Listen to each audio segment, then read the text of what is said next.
Welcome in. It's another edition, episode 2 of the Just Dubs podcast for KNBR, the sports leader. It's John Dickinson. Pleasure to be joined, as always, by the co-host of this podcast and also the producer extraordinaire of the Dubs OT shows for KNBR. It's Greg Silver. Greg, things going a little bit better for the Warriors than our first episode when it was kind of at least rock bottom for this point this season, 10-14. Now this team's back at 15-15 after winning 5 of the last 6. Yeah, I think now we can call it just Dubs finally. At the beginning, we maybe should have called it just L's, but then they rattled off 5 in a row and things are a lot better. They're back up to 500. Lost a close one on Christmas, but you don't have your best defensive player. Your best offensive player doesn't have his best performance. And Denver's a really good team. They're the defending champs. So we have a lot to get into, and I'm glad that even with all the turmoil surrounding the Warriors, things have taken a little bit of a positive turn. They have, and it did start with basically the night that we recorded our first episode. We did that on the 16th, and the Warriors were at that low point at 10-14, going into a week where we both discussed the fact that they really had to start getting some wins, period. And I think 4 of 5 with the upcoming week leading into the Christmas game against Denver was probably a minimum. The Warriors wound up winning 5 of 5. And I think a good place to start is with the lineup changes. Steve Kerr has rolled here since the game that the Warriors lost to the Clippers to drop them to 10-14. He's rolled with Steph Curry and Brandon Podziemski and Klay Thompson at the 3 with Jonathan Kuminga and Kevon Looney at the 4 and 5. And it has worked. It has been a combination that has allowed more playmaking, I think, and just hustle and energy from Podziemski. Kuminga has really flourished. I think in some ways with the Warriors asking him to do less offensively, but finding him in real key spots on the floor where he can be super efficient. And then Steph and Klay, above all else, up until the game on Christmas, have just both been, for the most part, spectacular in terms of shooting the basketball. So it's kind of the OGs leading the way in that sense. But then it's that balance of Podziemski and Kuminga being inserted and really, really making a positive impact. So good stuff. Credit to Steve Kerr for, at a moment in which it was pivotal, making the right moves to maximize the roster that the Warriors currently have without Draymond and without GP2. Yeah, credit to Steve Kerr for a number of different reasons. I think number one is sticking to that starting lineup and not just giving them such a tight leash that he yanked it after one game. Fortunately, Klay Thompson really started getting on a heater, and it seemed like Andrew Wiggins heading to the bench was almost like the wake-up call for Klay Thompson without having to be directly punished. And we've said it time and time again. I know Steve Kerr has said it many times over, but when you've achieved as much as some of this veteran core has, they're going to get a longer grace period and a longer leash because they've earned that trust and reached such high levels of accomplishment. And on top of that, that comes with a very strong sense of loyalty that we have seen from the coaching staff of the Warriors. Jonathan Kuminga has been an excellent fit. We talked about it this morning, and that starting lineup, that this was probably the best stretch of basketball we had ever seen from Jonathan Kuminga. And the Christmas Day game was okay. It wasn't his best and it wasn't his worst, but probably his worst game by the larger stretch since the Draymond suspension, when he's been just fantastic being inserted into that game. So really good to see guys like Kuminga, Podziemski blossoming, and then even though he's not in the starting lineup, Trayce Jackson-Davis has gotten more extended minutes, and particularly in that Celtics game, huge contributions from a position that the Warriors are really lacking in. Kevon Looney is kind of your only center. Draymond Green can play center and allow you to go small, but Trayce Jackson-Davis is playing like a true center, and it's something that the Warriors have been missing, and it's proved to pay off so far. It has, and Trayce Jackson-Davis wasn't really a part of the first couple of games of the changes, but he made himself a part of it going back to the game in Portland. And so, he got an opportunity in the Clippers game, didn't play real well in a short stint, Steve Kerr went away from him really for the Brooklyn game, but then needed him against Portland. And the first Portland game, and he was spectacular in that game. The game flipped with him going in against Boston. It was basically a tale of, really the two bench quarters, the second and the fourth quarters. The Warriors played excellent. The first and the third quarters, they didn't play well in that game, forcing overtime with him being a key contributor. And, this new starting lineup has allowed for a new bench rotation. It's allowed for some different combinations, which have worked. It's allowed for Trayce Jackson-Davis to play with Dario Saric, which is something that I think, Steve Kerr had been reluctant to play Saric at the 4. I think in part because of the combinations that and almost the glut that the Warriors have had at that position, whether it's Kuminga, whether it's Draymond Green when he's around. GP2 can play some 4, at least offensively play some 4.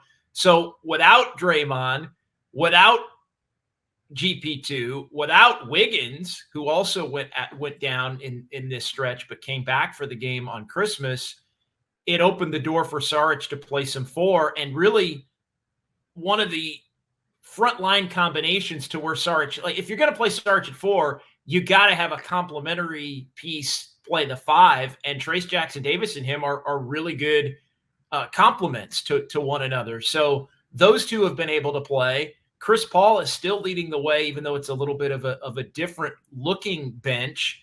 And the Warriors have found a new 9-man rotation, basically.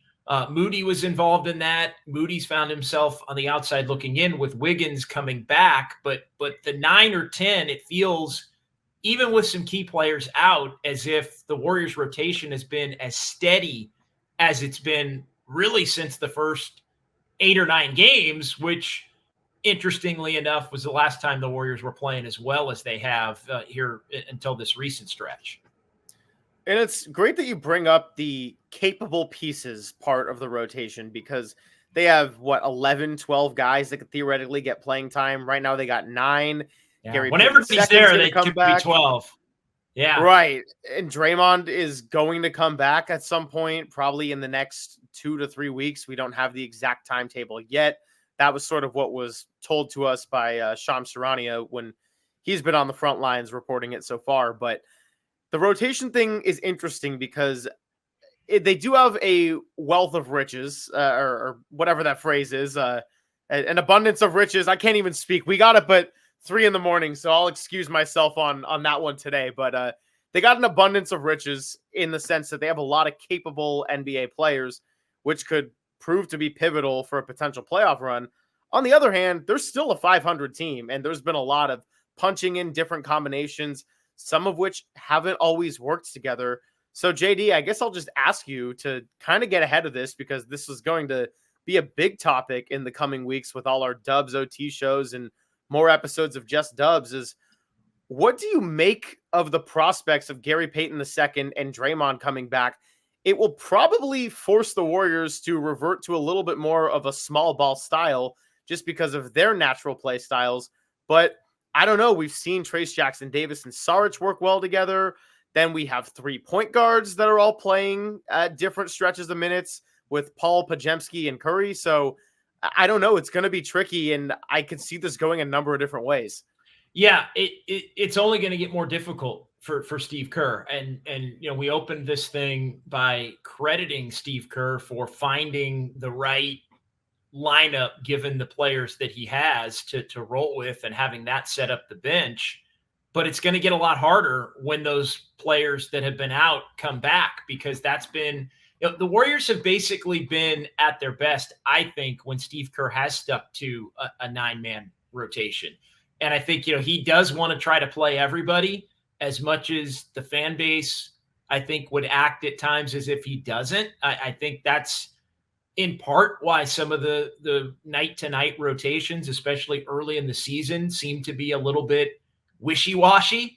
But they have so many players of a similar talent and impact level that I think it constantly opens the door for Steve Kerr to be criticized on a nightly basis when this team doesn't win.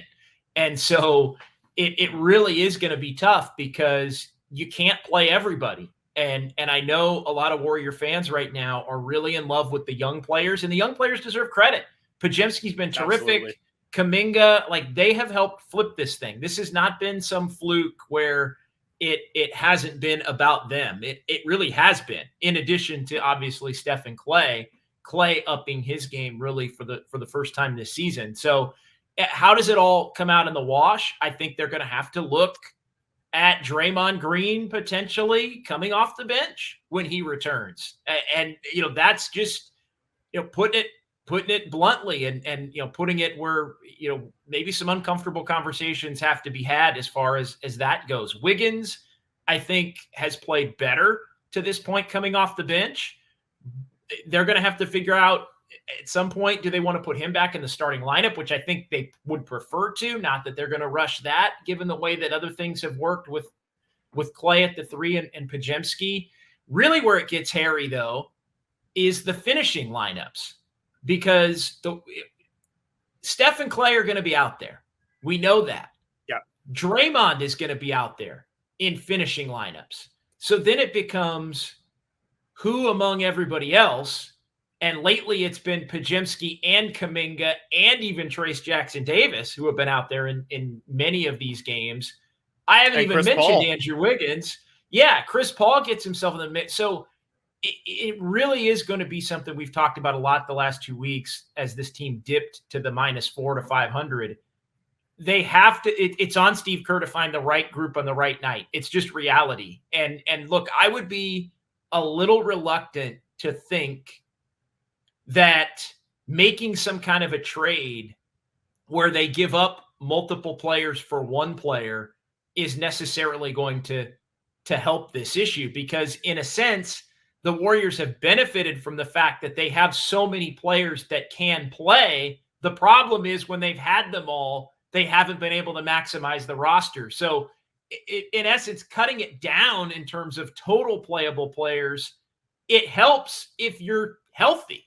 But if you're not healthy, then you're worse because you have fewer options. So it really is tricky and delicate and hard to figure out, while also, as you mentioned, things feel a lot better than they did, but this team is still 15-15. And while they're back in a position with a lot of home games coming up, 7 in a row coming up, with the game beginning against Miami, they got to win too. So, it's going to be hard, and you can't play everybody. And even if you do play everybody, you can only finish 5. And I think at least 2, if not 3 of those 5, if you count Draymond with Steph and Clay, are always going to be out there. So is it Kuminga and Draymond at a 5-4 with Podziemski? Maybe. Is it GP2 and Draymond with Podziemski, or is Wiggins involved there? I know a lot of people are clamoring, and Marcus Thompson of The Athletic wrote about playing Kuminga and Wiggins together, which I think is something that you can do, but with Draymond and GP2 back in the fold, I'm not sure how you do. And so, are you going to play Kuminga at the 5 and play Wiggins at the 4? Are you going to play, I guess you could play Draymond and Wiggins and Kuminga, with Kuminga at the 4, Wiggins at the 3, but then it's Steph and Clay. You're not playing Podziemski. You're not playing Peyton at that point. So it really is difficult. And I know the Warrior fan base is leaning toward play the young guys, play the young guys, play the young guys. I do think Steve Kerr, as far as his finishing lineups, though, he's got to play the guys who are playing the best on a given night. I don't think he didn't do that against Denver. I know what Marcus Thompson wrote about, and Kuminga and his comments after the ball game, basically being unhappy with the fact that he wasn't closing. I think that's really problematic, to be honest, and to start to kind of dive into that, because that, to me, it's sort of twofold on Kuminga. He's played great of late. He's earned the opportunity to play a lot. He's deserved to play a lot.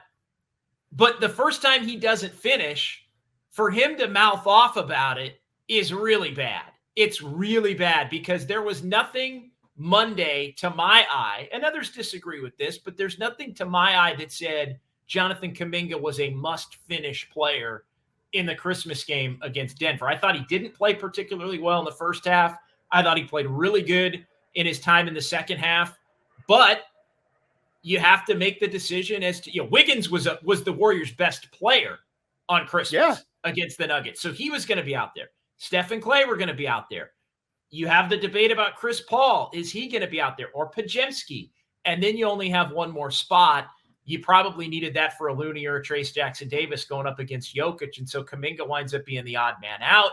Everybody's frustrated about Moody not playing at all with Wiggins coming back. It really, really is delicate and tricky and hard. And I just don't think Kuminga helps himself the first time after things have really gone his way, because he had earned them going his way for these last few weeks. The first time that he doesn't get the run that he thinks he deserves, for him to be immediately popping off about it in the locker room, that to me, in some ways, just completely erases a lot of the success. And now it puts an awkward spin. I mean, it felt like a guy to me that almost is setting the table to want out, which, let's be honest, he wanted out in the offseason if he wasn't going to be guaranteed a regular role. I think now we're seeing that it's not just regular playing time. It's he believes that he should, on a night in, night out basis, be out there with the closing group. And that's just not reality. It has been on a lot of nights, and he's been out there on those nights. He is not a made dude that just gets to finish every single game like he's one of the future Hall of Famers. It's just not reality. And for him to run off about it to Marcus, credit to Marcus for asking the questions, but he gave some bad answers in this situation, given the way all these things have played out and given his history. So to me, the Warriors are more inclined to view that negatively and view him as part of the problem now, as opposed to part of the solution. There are a few players that are very controversial among the Warrior fan base or supporters or anybody who even covers the team. Jonathan Kuminga is the obvious one. I think has been that way for 3 years now. We talked about it earlier this morning that aside from the 3 future Hall of Famers, he's going to move the needle more than anybody else among the fan base. The thing that bothers me with the Kuminga discourse, and it's going to make me sound like a Kuminga hater, which I'm not, is that people who are big supporters of Kuminga kind of subscribe to this idea that he can do no wrong and that only good things will happen when he's out there. And I think it's more of a let's look at the facts, which is, did Jonathan Kuminga deserve a spot in the starting lineup? Yes. Did he play really important minutes and deliver? Yes. Is this the best stretch of basketball he's played in a Warriors uniform? I think so. Yeah. Does he deserve to be out there every single night in a closing lineup, especially if Andrew Wiggins is playing well? No. Is he better in every facet of the game than a good version of Andrew Wiggins? Also no, such as off-the-ball defending. I think he's a great on-ball defender. Is he a good off-the-ball defender? Not better than Andrew Wiggins, unless Wiggins is terrible. And he also offensively, he is at his best with this team offensively when he keeps his game in a box, when it's basically everything around the basket, maybe take a corner three.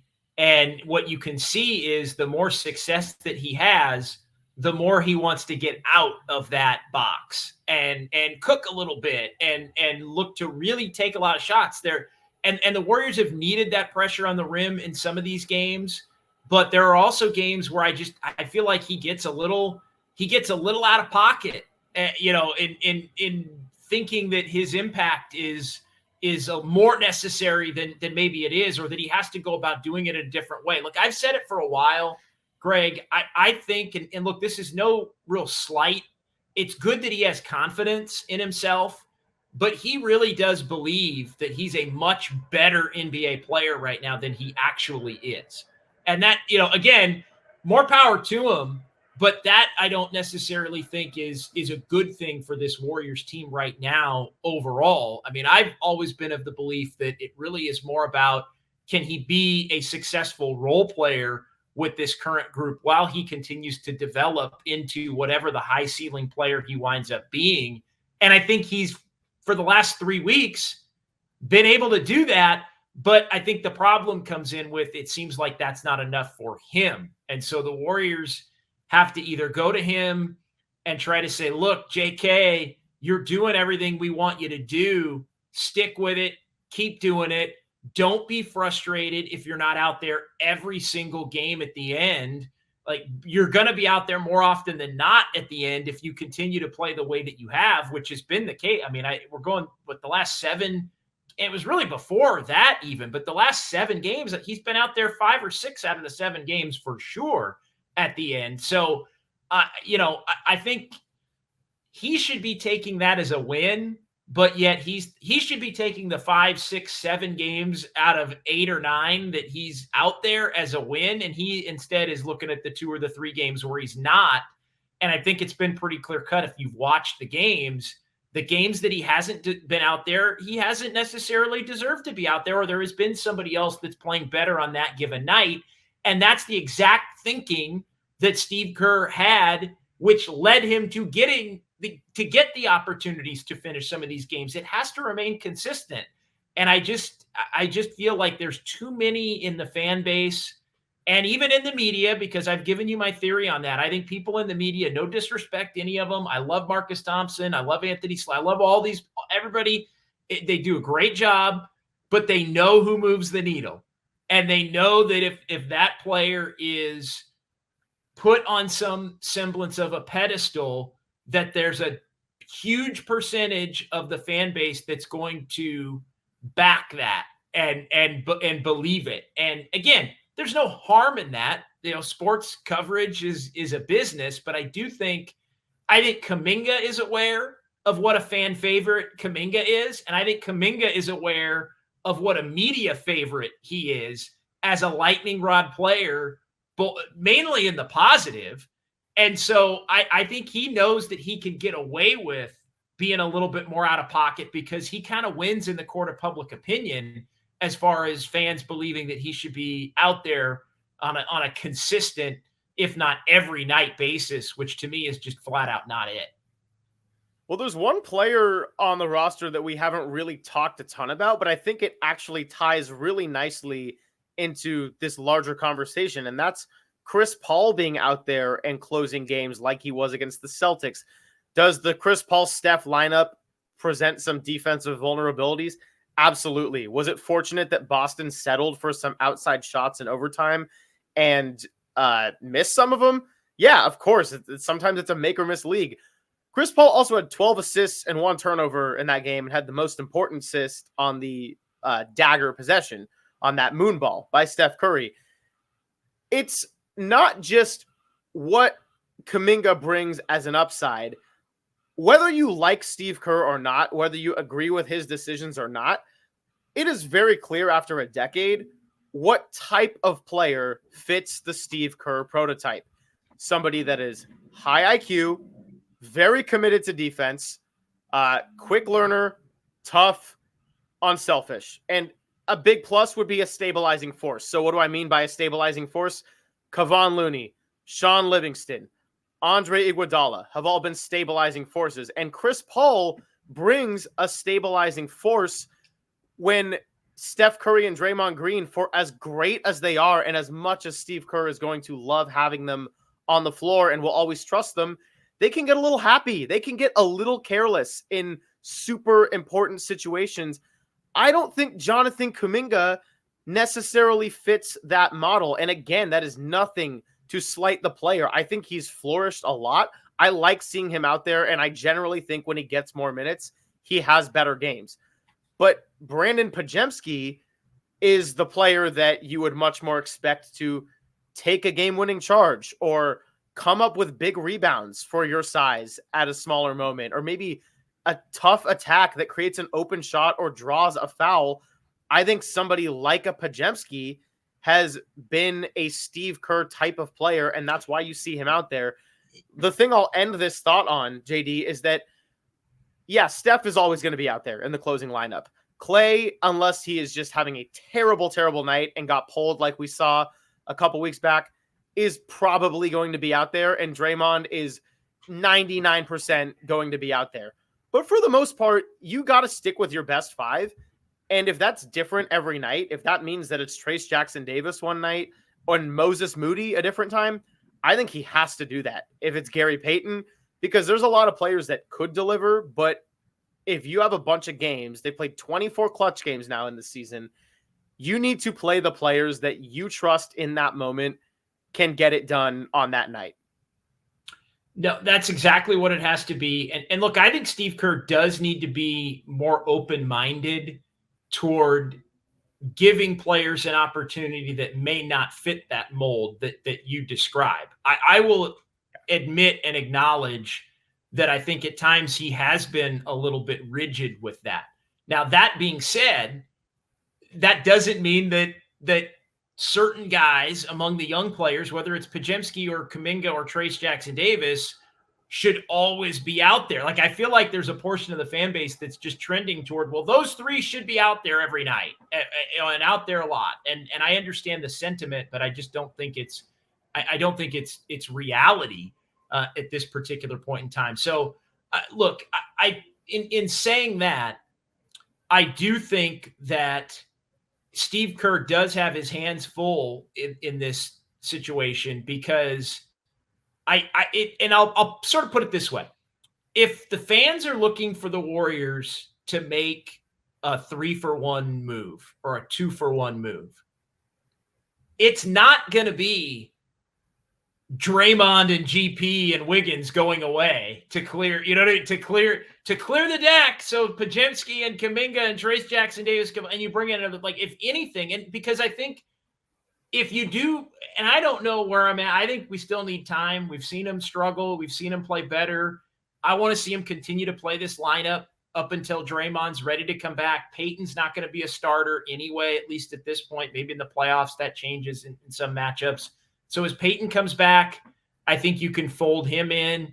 But I think keep the same starting lineup. I think Steve Kerr's done it right. Honestly, Wiggins is a backup. All right, well, if Wiggins, then Moody's not going to play. And you know what? That's tough. But Moody can play in big games against certain opponents. He can play in playoff games. I mean, Moody's been a better playoff player in his career than he has been a regular season player in his career. Like, that's just sure. The numbers back it up. And so, that's unique. But I think what Steve Kerr's going to have to do is continue to roll this lineup out there, continue to go with the varying degrees of rotation with Saric and Trace Jackson Davis, and Chris Paul's going to be in there off the bench. Wiggins right now is going to get the bulk of the time. Maybe you figure out a few minutes here or there for Moody. That's your 10 with the starting group right now with Podziemski and Kuminga in the starting lineup. There's going to be some nights Looney's not going to play as much. There's going to be some nights where Trace Jackson Davis doesn't play well. Like, these guys are not going to necessarily play well every night. For the most part, they have of late. And I think those decisions get easier. He should be patient with the lineup until some of these other players get back and get in the fold. But I do and then you just kind of let the chips fall where they may. There may be an injury that makes things a little more difficult. But if people are looking for a trade to clear the glut, I mean, be careful what you wish for. That's the one thing I will say, because, at this point, and I've said this specifically about Jonathan Kuminga in the past, if Jonathan Kuminga is playing the way that he's played of late, you want to keep Jonathan Kuminga. Like, you would rather keep him than trade him in theory. But if he views his improved play as this immediate, I feel like he wants it too fast rather than just letting it come. Like, it's like finally he's playing well for a 10-game stretch, and now he wants the next level, right? It's like, just sit at this level and help this team for another few months. But it's like he wants it too quick. I think there is a part of him that's seeing third-year contract extension conversations are coming this offseason.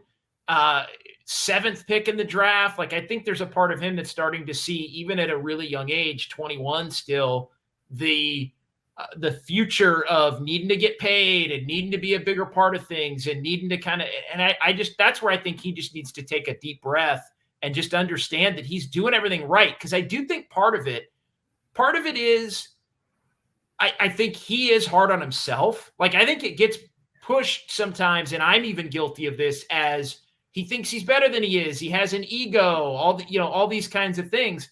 I think part of it is he just wants to feel like he's contributing. And I think now he feels like he's contributing and he wants to do more. Like, I do think for the most part, we shouldn't assume that it comes from a bad place.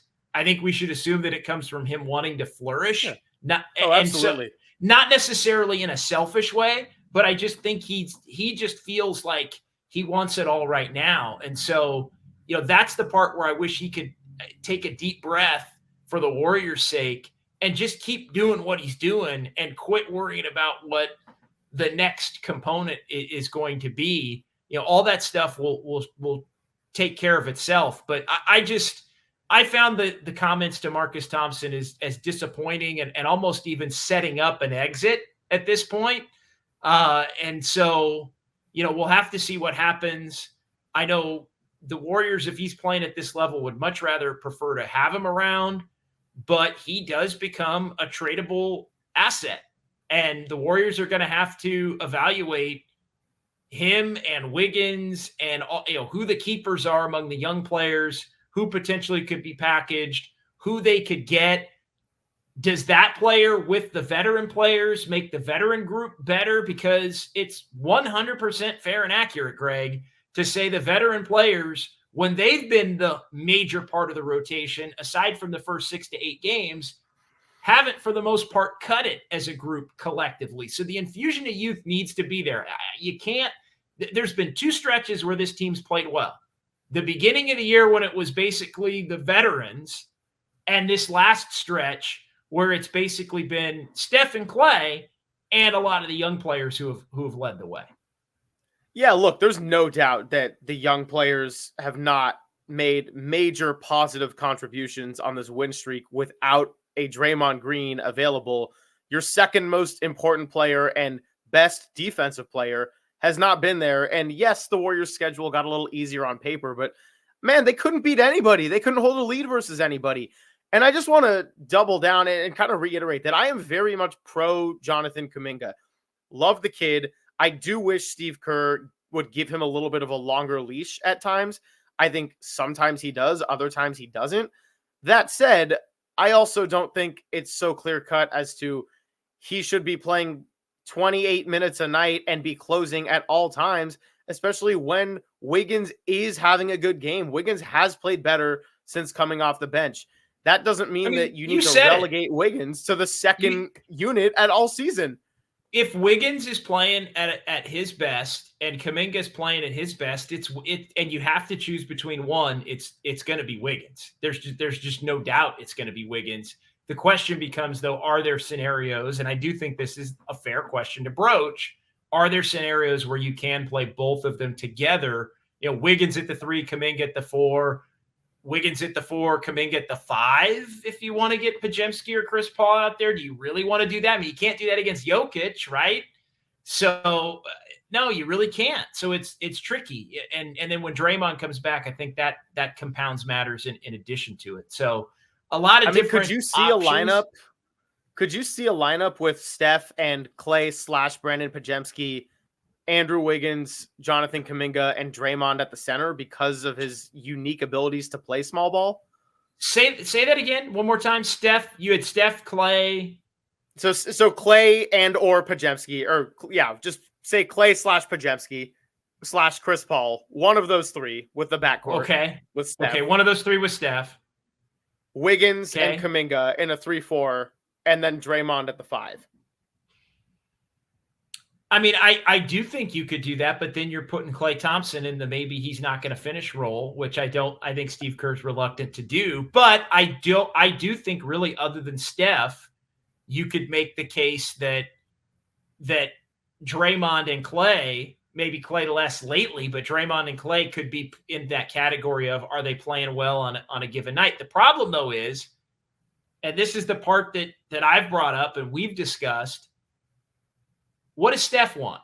Who does Steph trust? Like, are you really going to tell Steph when Draymond Green is available and healthy and not suspended that you're not going to put him out on the floor with Steph Curry when those two are so good together at the, like, that's, and I know you're not saying that specifically, but I think that's the other part of what are you going to tell Steph that Clay's not going to play? You're going to tell Clay that Clay's not going to play. And look, I do think there are, to me, you have a baseline for what you want it to look like. And Steph and Clay, I think, is the baseline. Draymond, that's the baseline. Those three, I think, for sure are out there in the baseline plan. And then you look at the other two players that best fit from there. But somebody's going to not be playing. It's two spots that are available. If you believe Steph, Clay, and Draymond are playing every night, there's two spots that are available for Paul, Podziemski, Kuminga, Wiggins, and even GP2. I haven't even mentioned Trayce Jackson-Davis. So how many is that? It's 6 players for 2 spots.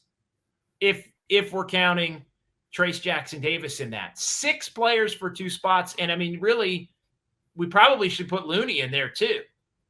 So it's 7 players for 2 spots. Or Saric, it's 8 players. Again, now we're getting carried away. The bigs, I think, deserve to be in a little bit of a different category because Draymond takes up one of the big spots. So, but we really are talking about 5, 6 players for 2 spots. You can't play everybody. And oh, by the way, Moses Moody wasn't even mentioned in that. And everybody wants Moses Moody to play more. But it's got to be at somebody's expense. And here's the other thing. I don't want to get into the positional irrationalities with it because you know I got this from somebody on Twitter on Monday. Well, Monday it should have been Steph was shooting Clay, Steph or Clay. They were shooting terribly. Kuminga should have been in for one of them. Okay. And again, you're not going to put Kuminga for Clay. It was kind of more my point. I mean, Steph, that's just silliness. But are you going to play Steph, Chris Paul, Wiggins, Kuminga, Looney in the instance where you're taking on Jokic? I mean, I guess you could, but again, that's what it comes down to. Wiggins was the best player on the court for the Warriors in the game against the Nuggets on Christmas. Steph's going to be out there.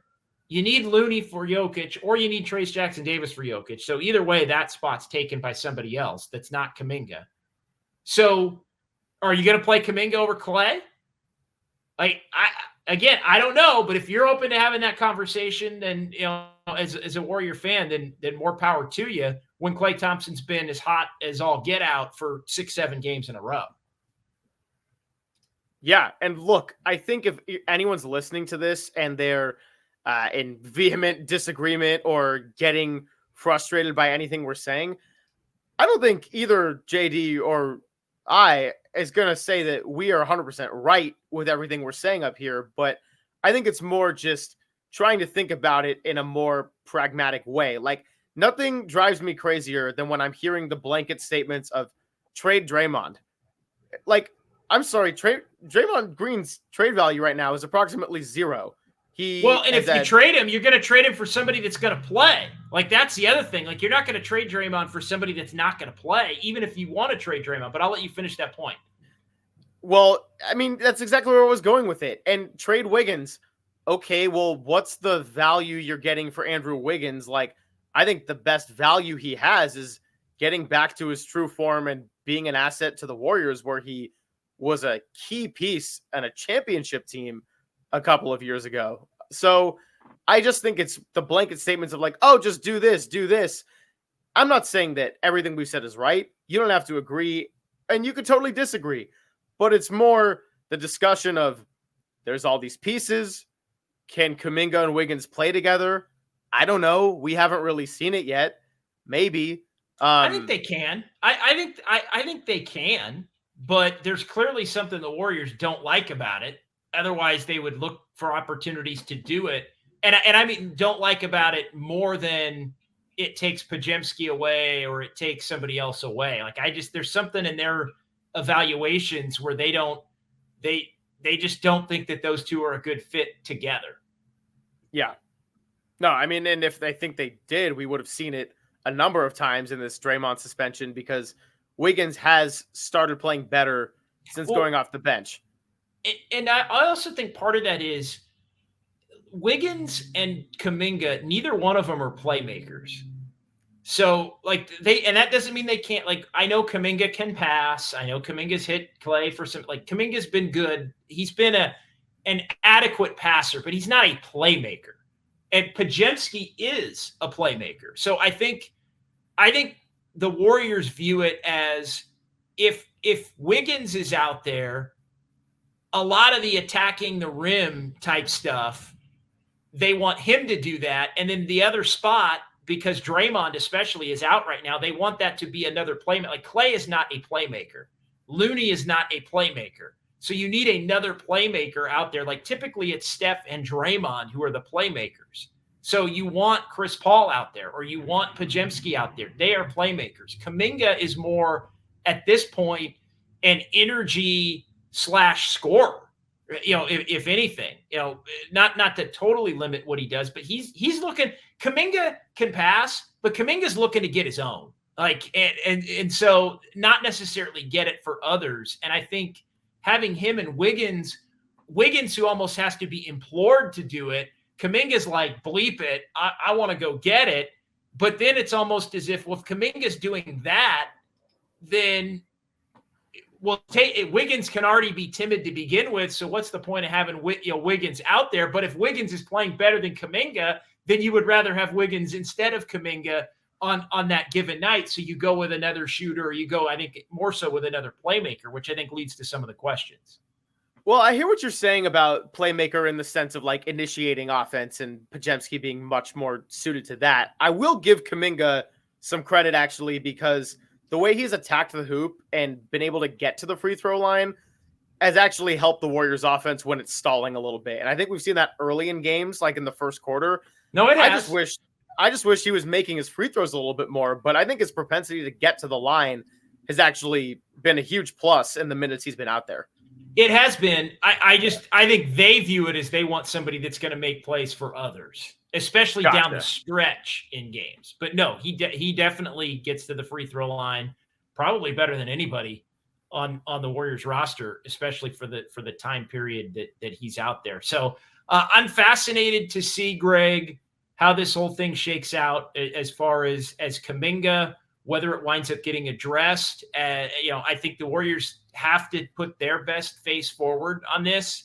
I think, if it's a private conversation with JK about what he had told to Marcus Thompson of The Athletic, that's fine. But I think they need to keep the public face as if everything's okay and that it's no big deal. And at least for the time being, he's going to keep starting and keep mostly, not maybe every night, but mostly finishing these games as long as he earns it, because you'd hate to see some post-game comments out of frustration and really the one game or two games out of the last 10 where he hasn't had a major role sort of erase or put a tailspin on a stretch of basketball where he's been an incredibly productive player. So I think and they need him to continue to be.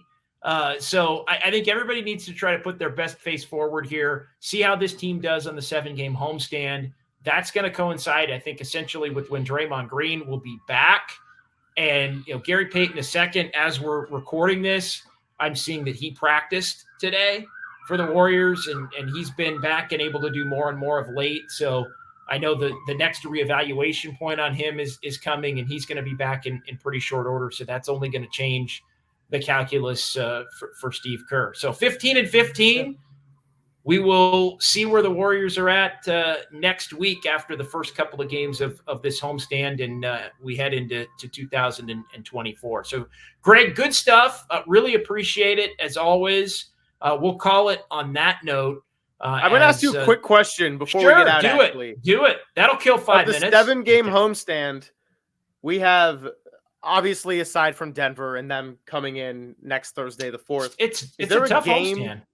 It is a tough homestand. I was going to ask if there's a game in particular that you're seeing as a very crucial one that could be meaning a lot. I know it's different every night, but you get Miami coming in tomorrow, Dallas, Orlando, Denver, Pistons on a back-to-back if they're still on the losing streak, Toronto, New Orleans. Well, I'll look at it this way. I think the Denver game is the number one game. Miami doesn't do it for me like Miami does it for others. But that, you're always going to get a hell of a honest effort and a well-coached game against you. So I think Miami, anytime you play Miami, it's a good test. Dallas with Luka, this is a better Dallas team than they were a year ago. The two games that I'm looking at, you're going to laugh. Orlando and Detroit. Why am I looking at the games against Orlando and Detroit? Two games the Warriors lost on their home floor last year.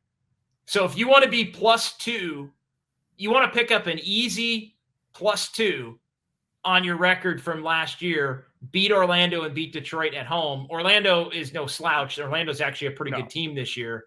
They were not that last year.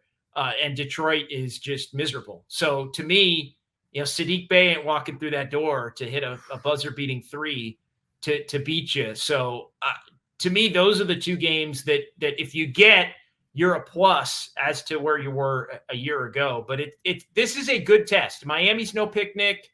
Dallas with Luka can beat you if he has a big game.